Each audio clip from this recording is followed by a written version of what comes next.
ভাবভঙ্গিতে ফিল্মি কায়দার পুষ্পা, মেমারির জোড়া খুনে অনুশোচনাহীন হুমায়ুন।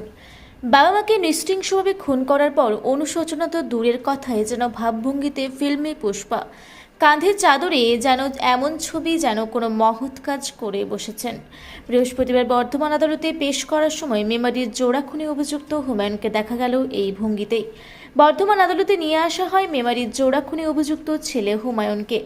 হুমায়ুন কবির ওরফে আশিককে মেমারি থানার পুলিশ থেকে বর্ধমান আদালতে পেশ করে।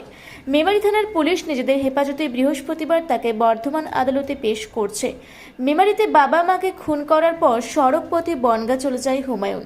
সেখানে একটি এতিমখানায় ছুরি দিয়ে বেশ কয়েকজনকে আঘাত করে।